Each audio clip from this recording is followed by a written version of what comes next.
Aleluya, Señor Jesús. Amén. Señor, esta noche nos presentamos ante ti. Una vez más, declaramos que no es con nuestra fuerza, no es con nuestra sabiduría, no es con nuestro entendimiento, sino es con la verdad que se revela en nuestro espíritu, gracias a la palabra y gracias a la comunión de los apóstoles. Hoy estamos aquí, Señor. Tráele a los santos los instrumentos necesarios para que su espíritu sea despertado y la revelación fresca llegue y los alumbre y los guíe y se convierta en la verdad y los lleve a la realidad. Gracias, Señor. Amén. Queridos santos, aquí estamos en el mensaje 4 y podemos decir que estos mensajes han sido como una escalera desde el último mensaje de la conferencia de los factores vitales para el recobro de la vida de iglesia y también esta presente conferencia, conocer la verdad, ser absolutos en cuanto a la verdad y en cuanto a defender el hecho de que la verdad es absoluta y dar testimonio a la verdad en el presente siglo del mundo. Así que cada uno de estos mensajes ha ido ascendiendo y abriéndose a nosotros. Si esta es la primera vez que usted escucha este mensaje, les invito a que entren en la página de la localidad, la iglesia en Bogotá, y entren ahí y escuchen, porque estos mensajes tienen una secuencia. Y aunque esta noche quiero presentar una breve introducción que puede ser repaso, pero aún hay muchos detalles que nunca podré cubrir para entrar en la carga que tenemos. Hebreos 11:3. Empezamos por ahí como la base para poder entender este bosquejo. Nuevamente, no es mi intención ir palabra por palabra con el bosquejo, porque número uno, el mensaje ya está dado palabra por palabra con el bosquejo. Número dos, ustedes lo tienen. Número tres, estarán estudiándolo. Así que solamente queremos enfatizar aquellos aspectos cruciales, necesarios, para que ustedes puedan ir aún más allá de lo que está detrás. Si usted escucha el mensaje compartido en esta conferencia, el hermano repetidas veces dice: no tengo el tiempo para entrar, no tengo el tiempo para entrar. Y es que esta palabra tiene un peso diferente, un peso especial, que necesita que nuestro espíritu sea renovado para que podamos entrar en la realidad intrínseca, que es la palabra que hemos estado usando en estos pasados años, interna, que está detrás de lo que estamos leyendo. Y Hebreos 11:3 es la base que comenzamos en los pasados mensajes. Por la fe entendemos haber sido constituido el universo por la palabra de Dios. Son claves. Cuando uno mira el libro de Hebreos, mira el libro de Colosenses, de Filipenses, mira los evangelios, hay unas palabras claves que están indicando un misterio y son como llaves que abren toda la Biblia. Y aquí la palabra de Dios es una clave muy importante. De modo que lo que se ve fue hecho de lo que no se veía. Así que el universo, el cual fue hecho de la realidad de lo que no se veía, como nos dice aquí en Hebreos, fue hecho mediante la palabra, como testimonio de la existencia de la divinidad. Pero ese universo que fue hecho de la realidad, Fíjense las palabras que estoy diciendo. El universo que fue hecho de la realidad, de lo que no se veía, fue corrompido, fue descabezado por una de las criaturas más importantes en la creación. En ese momento se llamaba Lucifer, que significa ángel de luz. Y eso produjo una atmósfera y un reino fuera de la realidad, de la palabra de la creación. De la palabra de la creación. No dejó existir esa realidad, siguió ahí. Lo que fue es que se salió fuera, las criaturas se salieron fuera y crearon otra. O se produjo, mejor dicho, no que crearon, se produjo otra dimensión y explicamos eso en Romanos 5:17, donde dice: por el delito de uno solo reinó la muerte. Así que después que Satanás entró, se salió de la luz, automáticamente se produjeron las tinieblas. Dijimos la vez pasada que las tinieblas no existen en sí mismas, sino que son el producto de la ausencia de luz. Todos los hombres entraron en esas tinieblas. Y Satanás logró entrar y cautivar el alma del hombre y traerlo junto con él a su misma atmósfera de tinieblas y muerte. Y aquí ahora vamos a entrar en un misterio interesante. Creo que lo había hablado antes en alguno de los mensajes, pero hoy quiero enfatizarlo más. Estoy moviéndome en los pasos. La caída de Satanás, la caída del hombre, cada uno de estos pasos están en los otros mensajes mucho más explicados. Pero estoy otra vez lanzando la base para que podamos pararnos sobre ella y poder ver el bosquejo desde esa visión. Apocalipsis 13:8c dice: del cordero que fue inmolado desde la fundación del mundo. Podemos ver por este versículo, que es otra ventana, que Dios activa su plan de redención, pero Dios trabaja diferente a nosotros. Usualmente cuando nosotros trazamos un plan, lo vamos cumpliendo poco a poco hasta que lo logramos. Pero en la esfera de Dios se trabaja diferente. Dios planifica y finaliza todo el plan a la misma vez y luego lo lleva a cabo dentro del tiempo y el espacio. ¿Qué les parece? Así que en este principio vemos que en el verso de Apocalipsis 13:8 dice, fíjense que dice, desde la fundación del mundo. Usualmente estamos acostumbrados a decir desde antes de la fundación del mundo, pero aquí dice desde la fundación del mundo. Es decir, que ante la caída del hombre, al principio de la fundación del mundo, Dios activa su plan y lo consuma en él, porque Dios no tiene tiempo, Dios no tiene pasado, ni presente, ni futuro. Dios es, simplemente es. Así que Dios consuma, según dice aquí, el cordero que fue inmolado desde la fundación del mundo. Dios consuma su plan en él, lo activa en ese momento y entonces Dios lo va a mover ahora, el plan consumado, a la esfera del tiempo y del espacio. Cuando Dios establece la creación física y crea a Adán, claro, hay dos maneras también desde la fundación del mundo que necesitamos ver.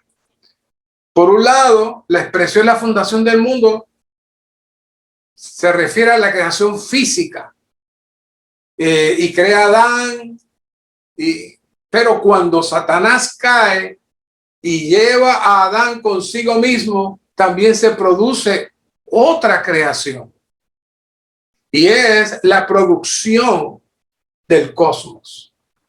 En ese momento no es que Dios creó el mundo, pero sí lo fundó el cosmos satánico.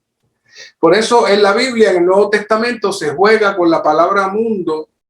Por ejemplo, de Dios de tal manera, en Juan, de Dios de tal manera Dios amó Dios al mundo, pero en Juan, primera de Juan 2 dice, no améis al mundo. Y uno dice, ¿en qué quedamos? ¿Lo ama o no lo ama? Bueno, lo que pasa es que una cosa es las personas y otra cosa es el cosmos satánico. Las personas que están en el mundo, Dios las ama, pero el caos satánico, que es el cosmos, el mundo satánico, Dios lo detesta. Así que ya sea por la fundación del mundo físico o ya sea por la creación del cosmos, Dios establece un plan. Así que cuando Cristo se encarna en Dios, ya él había sido crucificado. Por eso el Señor hablaba de la voluntad de Dios. Por eso Cristo sabía cuál era su propósito, cuál era su final. Cristo sabía ya.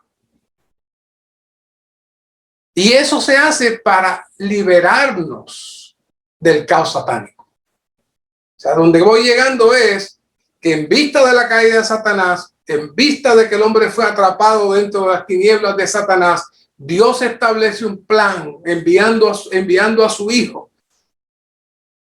Es decir, Él mismo se encarna en el Hijo, como la Trinidad, y entra dentro de la atmósfera caída, dentro de la atmósfera de las tinieblas. Se viste de hombre y viene a ser el sacrificio, la ofrenda perfecta para poder rescatar al hombre y pagar la deuda.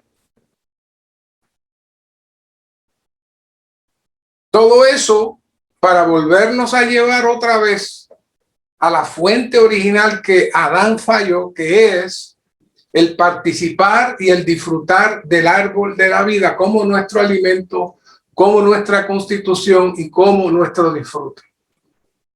Todo eso son verdades intrínsecas y subjetivas que están detrás de la palabra. Están detrás de la palabra. Así que nosotros necesitamos entrar no solamente en la lectura, sino ver qué está escondido en la escritura.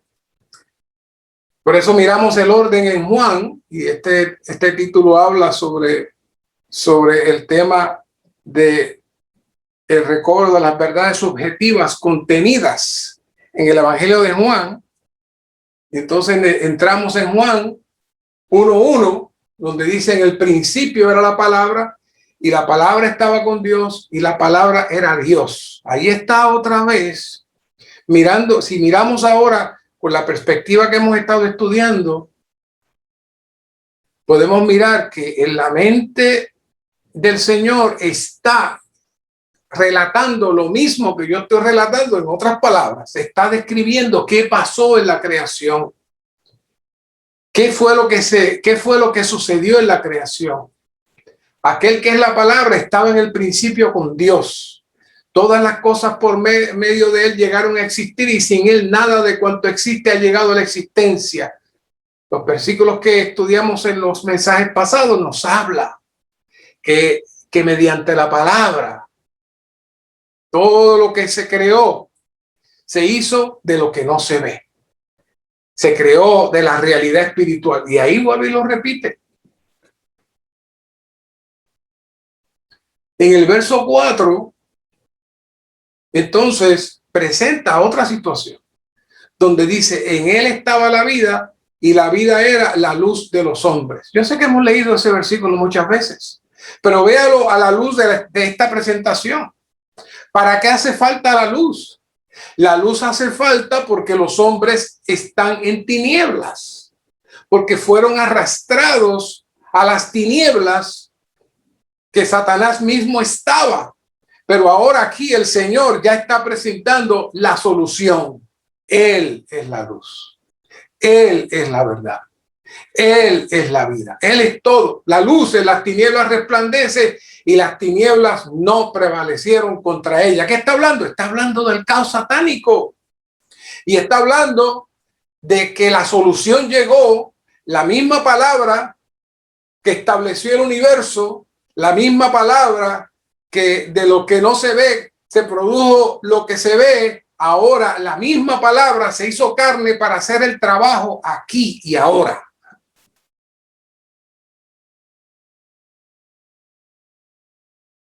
Después de la llegada de las tinieblas y la entrada del hombre de las tinieblas, Él llega a nosotros como vida y como luz para salir fuera de las tinieblas. Para eso entramos en Juan 1:14, donde dice, y la palabra se hizo carne y fijó tabernáculo entre nosotros y contemplamos su gloria, gloria como del unigénito del Padre, llena de gracia y de realidad. La vez pasada les hicimos notar que hay unos paréntesis, y si leemos el versículo sin los paréntesis, dice, y la palabra se hizo carne, llena de gracia y de realidad. Es decir, que esa palabra que llegó ahora, que se hizo carne, viene con toda la realidad con que el universo fue creado. Pero ahora se trajo dentro de este hombre para desde aquí él irradiar la luz y separar las tinieblas. Así que en medio del caos satánico nos encontramos la palabra, se hizo carne con todo lo necesario, con la gracia para ser infundidos de Dios mismo y con la realidad para salir de esta atmósfera caída. Ustedes ven cómo la palabra cae. Todo está ahí, todo está ahí. Necesitamos estar enfocados en esos puntos. Y luego en Juan 6:63 el Señor dice, el Espíritu es el que da vida, la carne para nada aprovecha. ¿Qué es la carne? Es la naturaleza caída. ¿Qué está diciendo? Hay un camino, hay una manera de que ustedes puedan entrar a la realidad. Porque el Espíritu es el que da vida. Esa es la dimensión de la vida. Las palabras que yo os he hablado son espíritu y son vida. Vamos a ver eso más adelante otra vez. La esencia de la palabra, ¿qué es? Espíritu y vida. Y eso comprende toda la realidad, la verdadera realidad.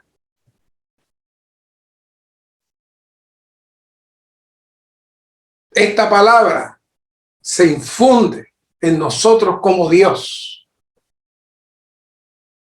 mediante el Espíritu para impartirnos ¿qué? Fe, porque la fe viene mediante el oír ¿de qué? De la palabra.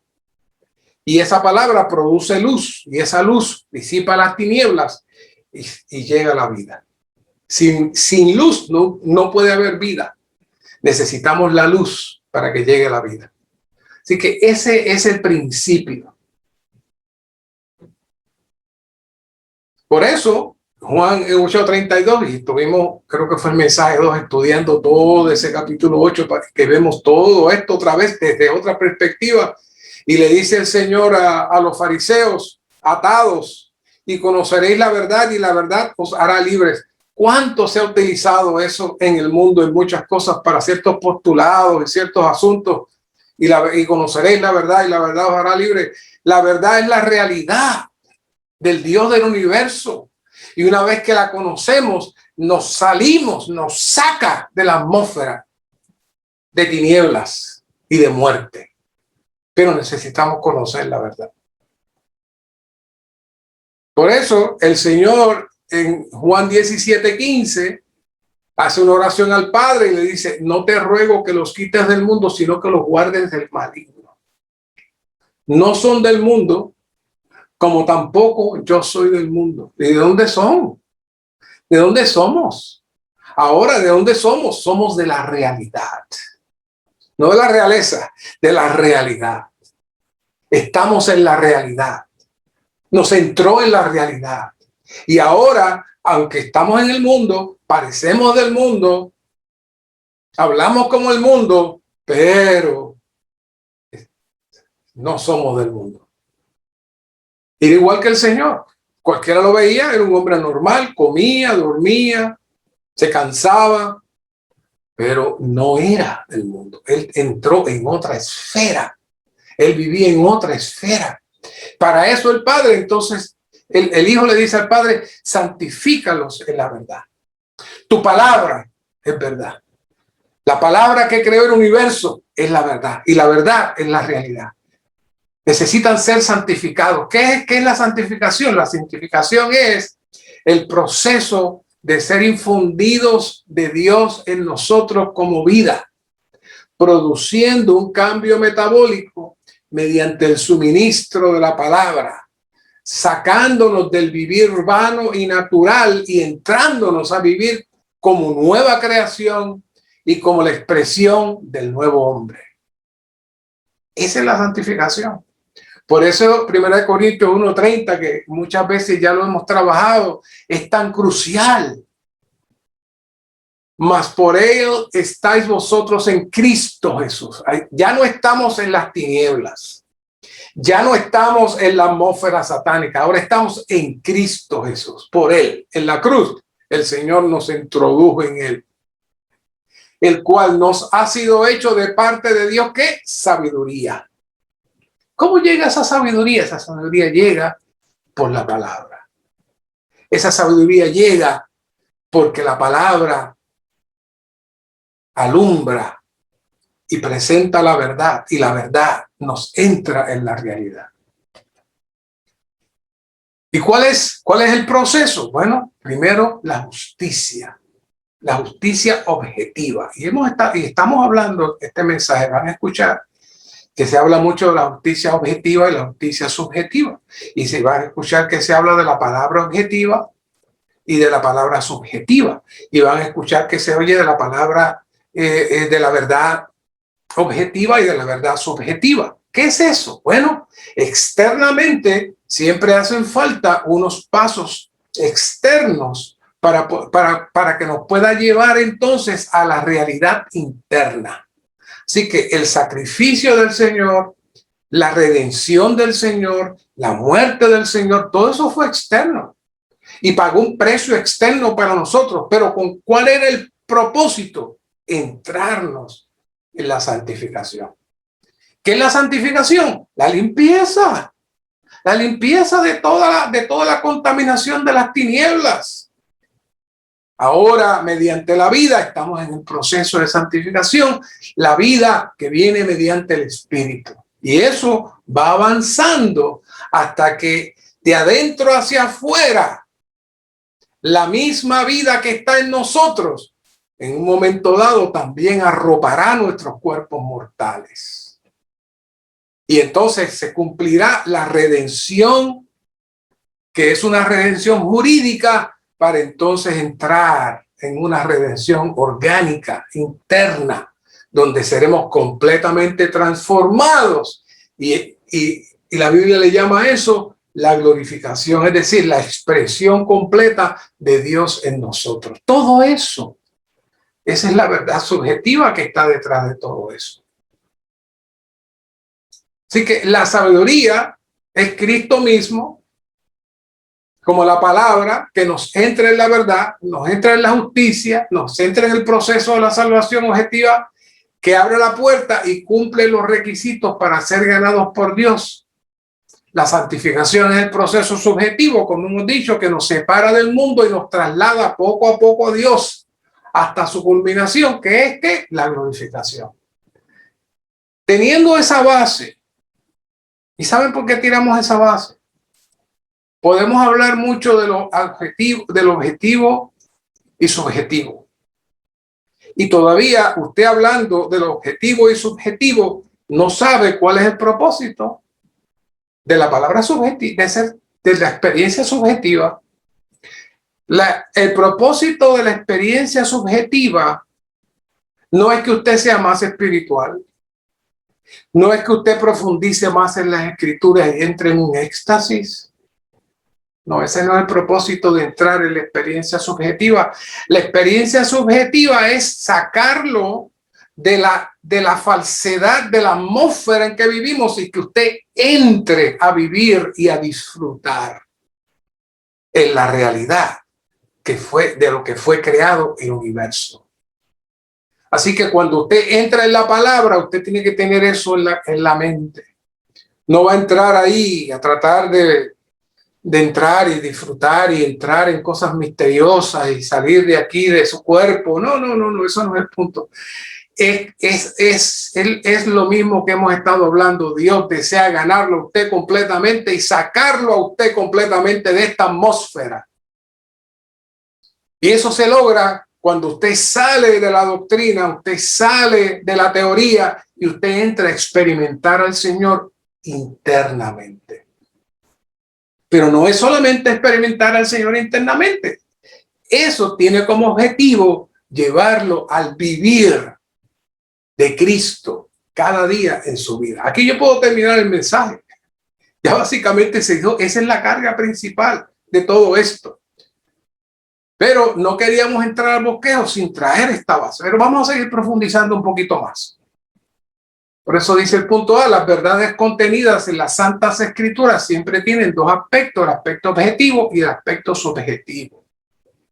La salvación de Dios tiene dos aspectos, el aspecto objetivo y exterior. Y entonces trae la parábola del hijo pródigo, donde por un lado el padre viste al hijo por fuera y por otro lado le da el becerro para que lo coma y disfrute y sea constituido. Pero lo que tenemos que ver es que después que el padre lo viste y después que el padre le da el becerro, lo saca de la miseria, lo saca de la corrupción, lo saca de la podredumbre y lo ubica en la esfera del reino. Esa es la clave de este asunto. No se quede dando la vuelta entre lo objetivo y lo subjetivo. Lo puede explicar muy bien, pero usted tiene que entender que el hijo pródigo, lo más grande que pasó allí no fue que lo recibió el padre, no fue que lo vistió, no fue que le dio el becerro, no, lo más grande fue que lo sacó de la miseria. Después de estar completamente corrupto, después de estar completamente depravado y sin nada, el Padre lo recibe y lo ubica otra vez en la posición de altura y de autoridad. Esa es la posición que necesitamos buscar cuando entramos, por un lado, conociendo la palabra. Necesitamos la palabra objetiva, necesitamos entrar en las verdades objetivas, pero el objetivo, una vez que usted experimenta, usted necesita entonces entrar en la realidad. Por eso esta palabra verdad tiene dos traducciones, la palabra verdad y la palabra realidad. Pero yo prefiero usarla las dos en un proceso de profundidad. Necesitamos la palabra para tocar la verdad y luego entrar en la realidad. La realidad que, como vimos en Hebreos, esa realidad es la sombra de lo que todas las cosas fueron constituidas. Aleluya. Romanos 5:10. Porque si siendo enemigos fuimos reconciliados con Dios por la muerte de su Hijo, mucho más, estando reconciliados, seremos salvos en su vida. La vida está trabajando en nosotros.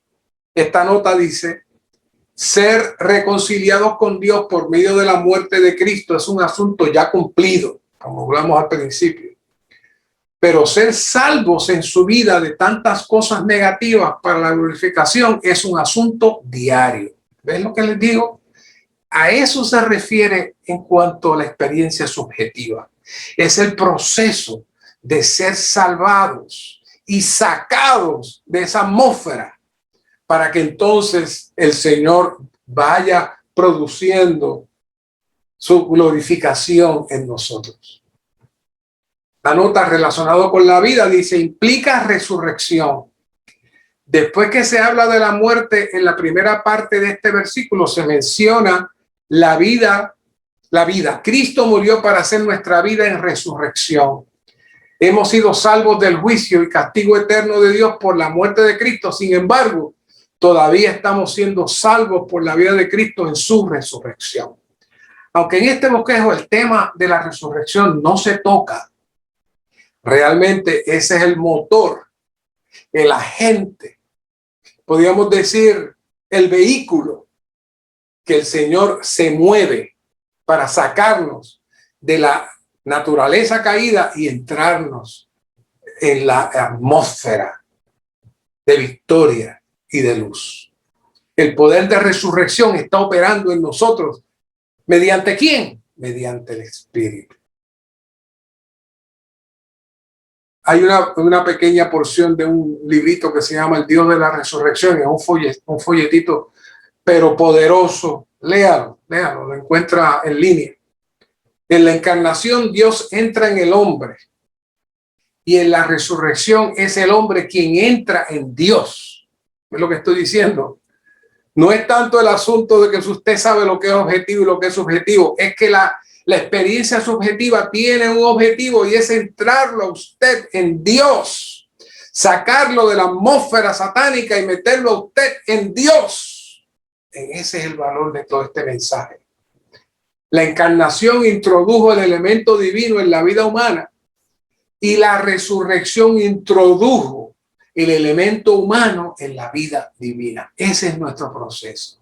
Estamos siendo introducidos en la vida divina. Adán no lo pudo hacer, pero hoy el Señor lo está logrando por su muerte, por su resurrección, y ahora nosotros estamos en Él. Es maravilloso. Todas las doctrinas objetivas tienen como fin la experiencia subjetiva. No tenés que luego poder leer esa nota que está ahí, pero es lo que estoy diciendo. La verdad objetiva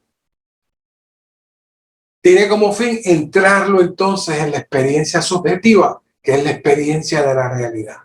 Ahora bien, creo que mencionamos esto la semana pasada. Usted puede llegar a la palabra, pero no necesariamente llega a la verdad. Pero aún puede llegar a aspectos de la verdad y conocer aspectos de la verdad, pero no necesariamente entra en la experiencia subjetiva de la realidad. Porque ya cuando usted entra ahí, no es para conocer, no es para saber, no es para entender, es para vivir. Por eso cuando Pablo habla en Gálatas 2:20, ya no vivo yo, mas vive Cristo en mí. Esa es la experiencia subjetiva. Cristo viviéndose en nosotros, avanzando en nosotros, arropándonos completamente. Porque aunque estamos en el mundo, no somos del mundo. Y tenemos otra atmósfera, tenemos otra dimensión en la cual vivimos. Y para eso es que la palabra nos santifica. Dice Cristo como nuestra justicia objetiva nos capacita para cumplir los requisitos del Dios justo, mientras que Cristo como nuestra justicia subjetiva nos capacita para cumplir los requisitos del Cristo vencedor. Nadie puede ser un vencedor excepto que salga de su hombre natural y permita que el Señor se viva en usted de una manera subjetiva y completa. Y entonces usted entra en la atmósfera de los vencedores. El espíritu y la vida son la sustancia de las verdades subjetivas. Por tanto, sin el espíritu y la vida no tenemos ninguna verdad subjetiva. Pero ¿dónde está el espíritu y la vida? El espíritu y la vida está en su espíritu. Y si usted toca la palabra con su mente, usted no va a tener la experiencia de la verdad subjetiva. ¿Saben, hermanos? Esto es bien, bien fino. Porque puede darse el caso que uno piense que porque lee algo y lo entiende y le gusta y se levanta y profetiza, ya dice, ya entré en la experiencia subjetiva. ¿Sabe cómo usted sabe si usted está en la experiencia subjetiva o no? ¿Cómo usted trata a su esposa? ¿Cómo usted trata a sus hijos? ¿Cómo usted trata a sus compañeros de trabajo? ¿Cómo usted reacciona cuando está en la carretera y le tocan el claxon y le empiezan a molestar? Ahí es que sí sabe si usted está en la experiencia subjetiva o si usted está en el análisis mental de las cosas que le gustó, pero cuando le tocan su carne, usted está igualito que siempre. Quiere decir que no ha habido ningún avance. Entonces ahí es que necesitamos arrepentirnos y decirle, Señor, imprégname contigo de tal manera que yo pueda profundizar y que esta verdad pase de ser conocimiento para que sea realidad. Recuérdese, todo lo que existe es falso. La realidad está detrás y ahí el Señor nos quiere entrar. Por eso la palabra es lo que viste la verdad y la verdad contiene la realidad, cuya sustancia es el espíritu y la vida. Así que estos son aspectos para ser disfrutados y vividos, pero fuera de la atmósfera satánica. Estamos rodeados de esa atmósfera y fácilmente nos lanzamos ahí. Hemos crecido en ella, hemos estado acostumbrados a estar con ella, ya hasta nos sentimos familiarizados con ella. No he escuchado la frase, es que yo soy así. Es que yo soy así, yo soy de esa manera. ¿Qué significa yo soy así? Bueno, Satanás me hizo así. Así que, pues como Satanás me hizo así, pues acéptenme así. Pues no. Hay una sola solución, la cruz. Morir. Para poder entrar entonces, ¿en qué? En la experiencia de qué? De la resurrección. Hay mucho, hermano, hay mucho.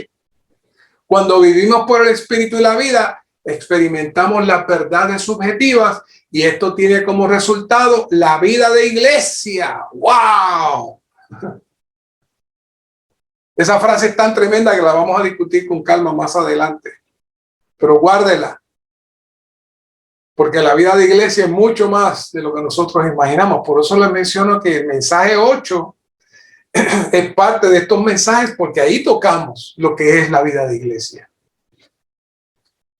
Así que la característica especial que tiene el libro de Juan, y no tengo la intención esta noche de entrar en todas las verdades, ni siquiera en todas las verdades que se citan aquí, porque ese es asunto de ustedes. Yo solamente les estoy dando las llaves para que puedan entrar y puedan por lo menos aspirar a tocar la profundidad de las verdades. Pero el libro de Juan, diferente a otros libros, a otros evangelios, porque hay que sacar las cartas de Pablo, está dirigido a presentar el Cristo Dios. Y está dirigido a presentar el Cristo Dios, aun cuando se hace hombre, lo sigue presentando como el Cristo Dios, un Dios hombre, que vive dentro de la atmósfera divina. Y ese viene a ser nuestro patrón y nuestro modelo. Así que el Evangelio de Juan es un libro que trata sobre la experiencia subjetiva que tenemos de Cristo como vida. Es decir, mi vivir de Cristo es la intención del Evangelio de Juan. No es el conocimiento, no es mi disfrute particular, no, sino que Cristo avance en mí, yo entrar en el Señor y que seamos una sola expresión. Para eso, y no tengo el tiempo de leerle todo, pero ustedes conocen esto mucho, mucho mejor que yo, de Juan 15 en adelante, cuando habla de la vid y los pámpanos.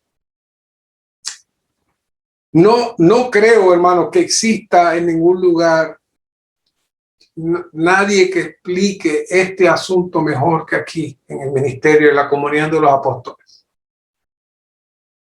Y solamente con la expresión de que esta vid significa el organismo del Dios triuno, ya con eso tenemos algo pesado ahí. ¿Qué quiere decir el organismo del Dios triuno? Bueno, todos los seres vivos tienen un organismo que les representa y que le expresa. Dios no tenía un organismo que le representara ni le expresara, pero Él produjo la iglesia,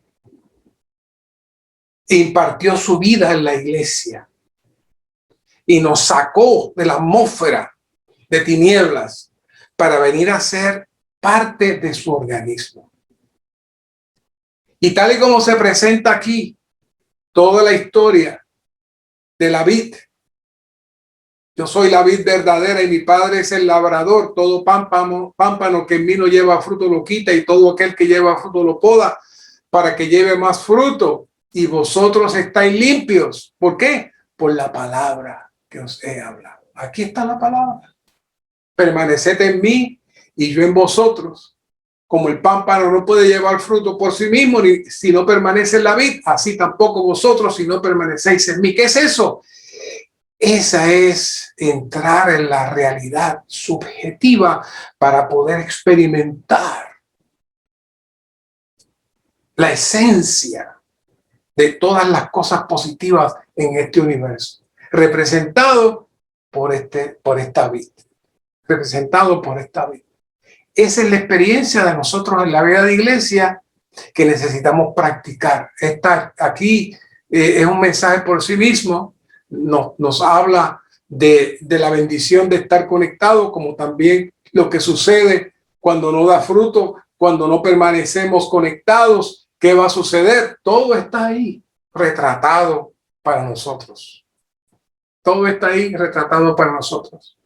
Si permanecéis en mí, 15:7, y mis palabras permanecen en vosotros. Fíjense que dice mis palabras. Permanecen en vosotros, pedid lo que queráis y os será hecho. En esto es glorificado mi Padre, en que llevéis mucho fruto. ¿Qué es eso?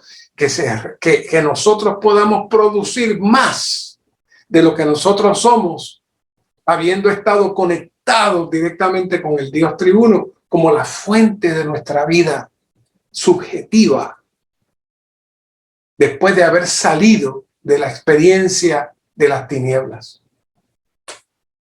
Pero eso no lo hacemos solos.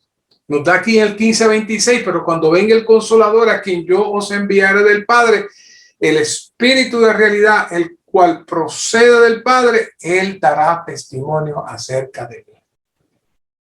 Ese Espíritu de realidad ahora está en nosotros.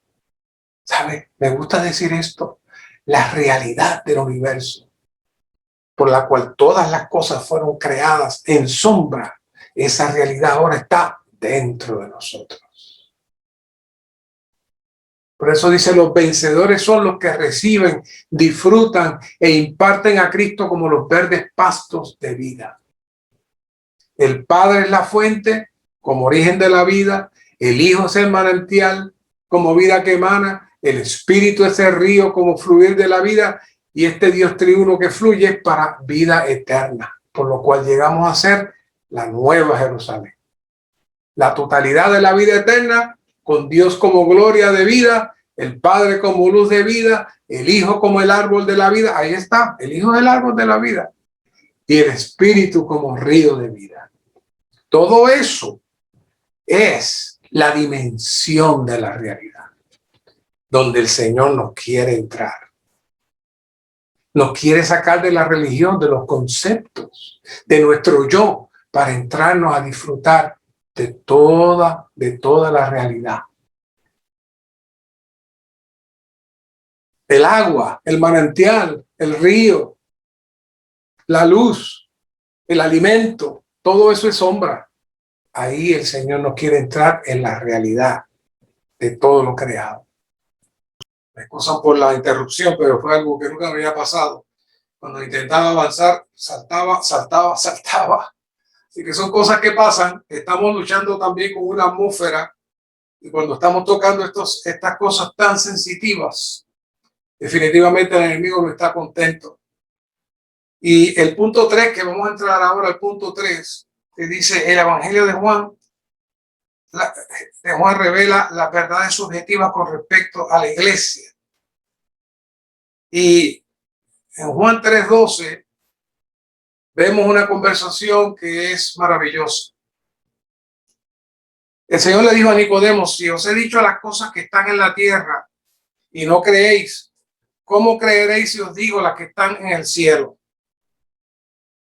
Lamentablemente, cuando tocamos este aspecto de la iglesia, que es el más sensitivo y el más serio de este mensaje, por eso entiendo la molestia del enemigo para que yo no continuara, porque necesitamos estar claros de este asunto. Dentro de todas las cosas subjetivas y todas las experiencias subjetivas, necesitamos entrar en lo que es la realidad de lo que es la iglesia.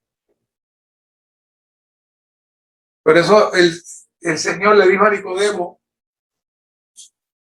si no crees las cosas de la tierra, ¿cómo vas a entender las cosas celestiales? Todo el cristianismo de hoy, toda la estructura del cristianismo actual está sentado sobre la base de la verdad objetiva. Muy buenos hermanos, muy profundos en muchas cosas, muy conocedores de la escritura, pero lamentablemente cuando tocamos el tema de la iglesia, se ha quedado en una perspectiva completamente superficial. Eso hizo que desde los tiempos antiguos se transformara de una manera negativa y se corrompiera la visión de la iglesia, comenzando aún desde el asunto objetivo. Muchos queridos hermanos dicen, no, lo que dice la Biblia, yo creo en la Biblia. Lo que diga la Biblia, eso es. A mí no me digan nada más que no esté en la Biblia. Si está en la Biblia, nosotros lo hacemos. Pero curiosamente, aún en el aspecto objetivo, antes de entrar en el aspecto subjetivo, me doy cuenta que aunque lo dice la Biblia, nadie lo sigue. Es más, dice, no, es que eso era antes. Esas cosas se hacían antes, pero ya no. ¿Cómo que no? ¿Es la misma Biblia? Entonces, de manera física, hay una manera de ver la iglesia. Y lo presenta la Biblia. Cuando vemos Hechos 8:1, dice, en aquel día hubo una gran persecución contra la iglesia que estaba en Jerusalén. ¿Dónde estaba la iglesia? En Jerusalén. ¿Y quién era la iglesia? La iglesia eran los hermanos que vivían en Jerusalén, se reunían en Jerusalén, y por eso era la iglesia que estaba en Jerusalén. Hechos 13:1. Había entonces en Antioquía, en la iglesia local, y empieza a hablar sobre la iglesia de Antioquía, en la iglesia local de Antioquía. ¿Qué es la iglesia local? Bueno, la iglesia de la localidad, la iglesia de la ciudad. Y entonces el apóstol está hablando de la manera normal de la iglesia de Antioquía. ¿Cuán grande era Antioquía? Grandísima esa ciudad. ¿Pero cuántas iglesias había en Antioquía? Una. ¿Que se reunían todos en un mismo lugar? No necesariamente. Pueden haber tenido 100 casas para reunirse, pero siguen siendo que una. Esa es la perspectiva de la iglesia en la Biblia. Y estoy hablando del aspecto externo, que ni siquiera eso se conoce perfectamente. Primera de Corintios 1:2. A la iglesia de Dios que está donde? En Corinto. Y saben más adelante, cuando los corintios se enojan unos a los otros, se comienzan a pelear e intentan dividirse. ¿Qué le dijo Pablo? ¿Acaso está dividido Cristo? ¿Acaso está dividido Cristo? No se lo permitió, aunque tuvieran razón. Y luego Apocalipsis 1:11 es el más contundente cuando dice, escribe en un rollo que ves y envíalo a las 7 iglesias. Las 7 iglesias que están ¿dónde? En 7 ciudades. Una iglesia por ciudad. Éfeso, Esmirna, Pérgamo, Tiatira, Sardis, Filadelfia y la Odisea. Eran ciudades. Una iglesia por ciudad. Así que conforme a estos versos podemos decir que la unidad más pequeña donde se podía encontrar la iglesia era la ciudad. Si había una iglesia que dijera yo soy la segunda iglesia, estaba mal. No existe la segunda iglesia y la tercera iglesia en una sola ciudad. Solamente existía una iglesia por ciudad. Eso lo dice ahí a todos aquellos que amen la palabra y quieren seguir la Biblia estrictamente. Ahí están los versos. Búsquenlos. Hechos 8:1 para aquellos que van a estarlo escuchando posteriormente en la radio. Hechos 13:1. Primera de Corintios 1:2. Apocalipsis 1:11. Anótelos, véalos y pregúntese por qué una iglesia por ciudad. Quizá me pueda decir, es que todavía no se habían fundado otras. No, es que ese era el patrón bíblico. La manera de guardar la unidad era una iglesia por ciudad. Muchos preguntan, ¿cuál fue la primera iglesia?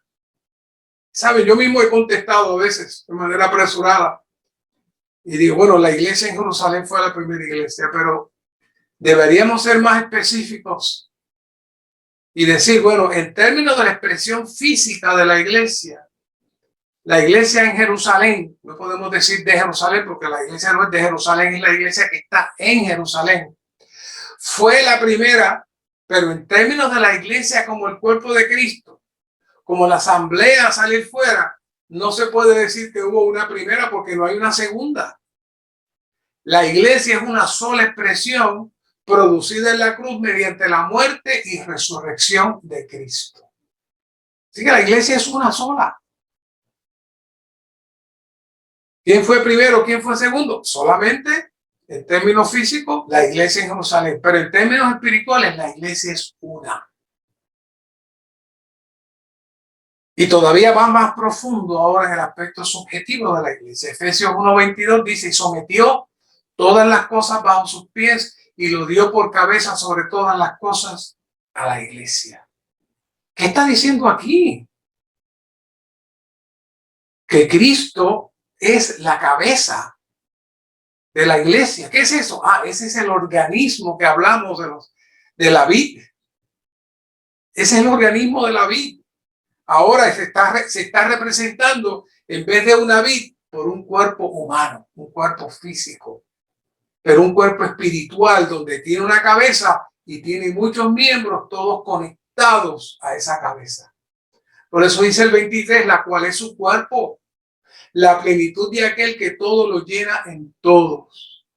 Así que esta explicación que presenta Efesios nos debe llevar a considerar seriamente la realidad de la iglesia.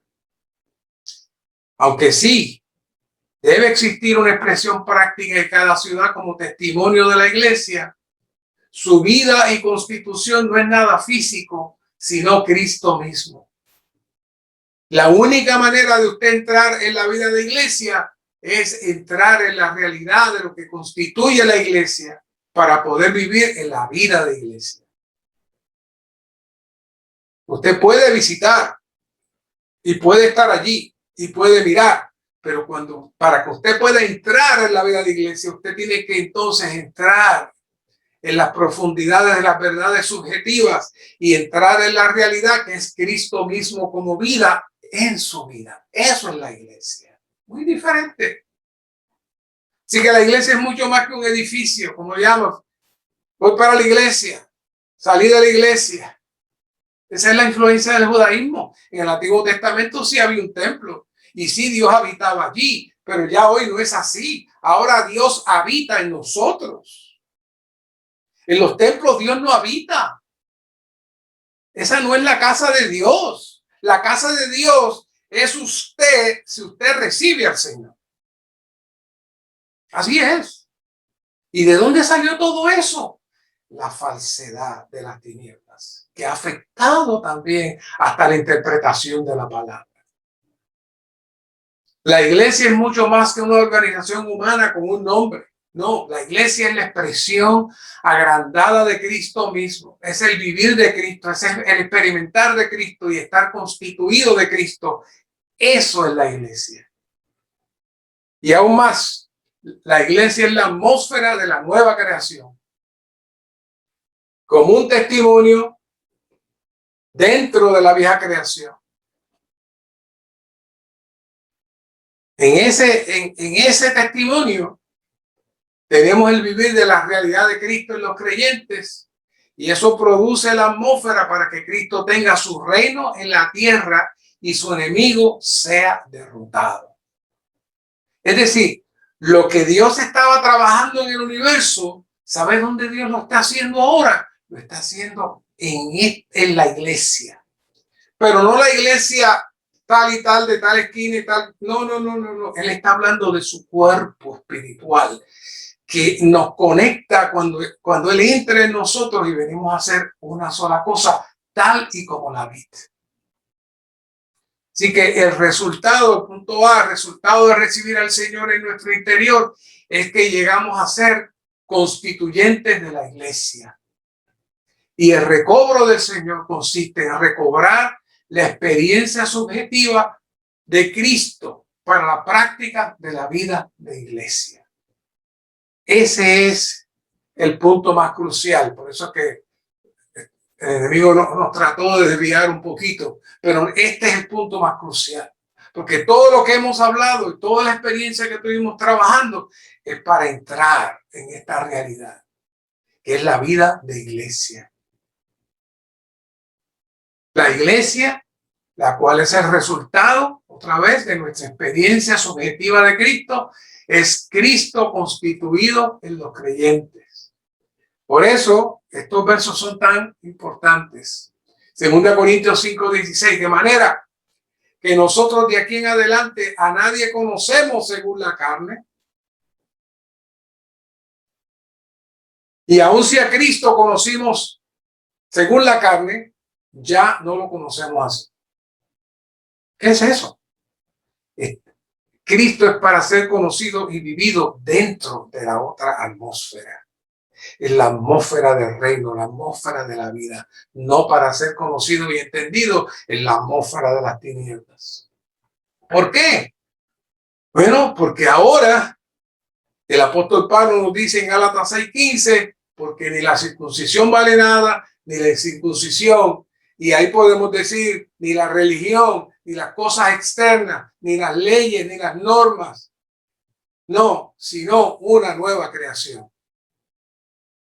El Señor en la cruz produjo una nueva creación. Efesios 2:15, aboliendo en su carne la ley de los mandamientos expresados en ordenanzas para crear en sí mismo de los dos un solo y nuevo hombre. Creó en sí mismo un solo y nuevo hombre. ¿Por qué hace falta un nuevo hombre? Porque el viejo hombre estaba en la vieja creación y estaba completamente destruido. Así que Dios lo lleva a la cruz, paga el precio, lo redime, lo resucita y produce un nuevo hombre. ¿Y dónde está ese nuevo hombre? Ese nuevo hombre está en todos aquellos que entran a vivir la realidad. Así que la meta del proceso del rescate es sacarnos de la vieja creación y entrarnos en la nueva creación. El vivir en la nueva creación es el vivir de la vida de iglesia. Es decir, el vivir de la iglesia de los que han salido fuera de la atmósfera negativa y experimentan las experiencias subjetivas que vienen a ser la vida normal, cotidiana en la nueva creación. Es decir, comenzamos a vivir en la realidad de la palabra, la cual es ¿qué? Espíritu y vida. El Cristo que murió y resucitó se ha forjado en nosotros para producir la iglesia, la cual es su cuerpo. Cristo en sí mismo es la cabeza y Cristo constituido en nosotros es el cuerpo. Vamos al punto D. La vida de iglesia práctica es un resultado de nuestra experiencia de las verdades subjetivas. Cuando experimentamos las verdades subjetivas, la iglesia es producida espontáneamente. Usted puede incorporar un grupo en el gobierno. Cada gobierno tiene su manera de hacer las diferentes organizaciones, pero el que usted incorpore un grupo con un nombre no hace la iglesia. Y el que usted construya un tremendo edificio y tenga eso incorporado en el gobierno y le llame iglesia, no hace la iglesia. La iglesia es la experiencia de Cristo como vida dentro de nosotros. Para que Cristo como vida dentro de nosotros tenga una expresión y tenga un cuerpo. De esa manera, la iglesia es producida. Quiero entrar en 2 de Juan 1:4 y con esto terminamos. Mucho me regocijé porque he hallado a algunos de tus hijos andando en la verdad. Oiga, mira qué expresión esa. Esta mañana compartía eso con los santos acá. Pero mientras lo leía esta mañana, de momento mi vista se me atascó cuando dice algunos de tus hijos. Siempre estaba buscando para compartir sobre el tema de andando en la verdad, pero de pronto mi vista se me atascó cuando dice algunos de tus hijos. Fíjense que no dice algunos, dice algunos de tus hijos. Es decir, está hablando de algunos cristianos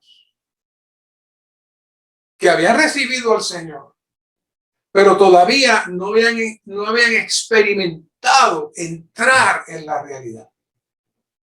Y Juan, al ver que por lo menos hay algunos que están andando en la verdad, aunque no sean todos, son solamente algunos de tus hijos andando en la verdad. No todos, hay muchos otros que no están andando en la verdad. Imagínense, algunos nada más. Pero ese algunos, él se regocijó por esos algunos. Hermano, anhelemos ser algunos de esos. De los que andan en la verdad. ¿Qué es andar en la verdad? Andar en la verdad no es que conozcan la verdad solamente, sino que los creyentes andaban en esa verdad. No solo en las doctrinas de esa verdad. La verdad es la realidad de Dios. Andar en esa verdad es andar en esa realidad. No solo es conocerla, sino que tenemos que vivirla. La vida cristiana debería ser una realidad. La realidad está en Jesús. Como dice en Efesios 4:21, si en verdad te habéis oído y en él habéis sido enseñados conforme a la realidad que está en Jesús. Y en 1 Juan 5:6b, y el Espíritu es el que da testimonio, porque el Espíritu es la realidad. Luego en 3 Juan 1:3, pues mucho me regocijé cuando vinieron los hermanos y dieron testimonio de tu firmeza. ¿En qué? En la verdad. ¿Y qué? ¿Y cómo andas en la verdad?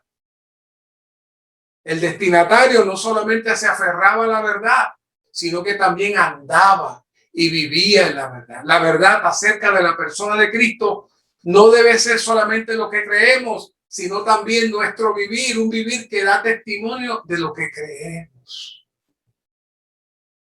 En 3 Juan 1:12, todos dan testimonio de Demetrio y aún la verdad misma. Y también nosotros damos testimonio y vosotros sabéis que vuestro testimonio es verdadero. La verdad de Dios revelada, que es la realidad de la esencia de la fe cristiana. Esta verdad es la regla divina según la cual todos los creyentes deben andar y la cual determina el andar de ellos. Por consiguiente, esta verdad da buen testimonio del que anda en ella, como lo hizo en el caso de Demetrio. La realidad divina, especialmente tocante a la persona de Cristo, como se definió en la nota 2 de Juan 1:1, el Padre nos manda a andar en esta realidad, es decir, en la verdad divina hecha real para nosotros de que Cristo es el Hijo de Dios, a fin de que honremos al Hijo como el Padre desea. Esta es la práctica de la verdad subjetiva. No piense mucho, no navegue mucho. Esto es vivir Cristo.